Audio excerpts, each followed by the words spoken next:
tervist! Tänavuse aasta emadepäeva tervitused tulevad ilma võõraste aktsentideta.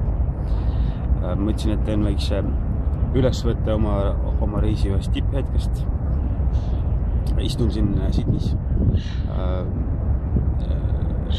Ütleks, et kenaimas kohas Sydneys.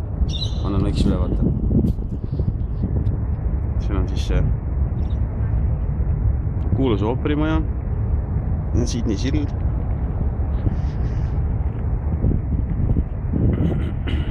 Kogu linnavaade on siit näha.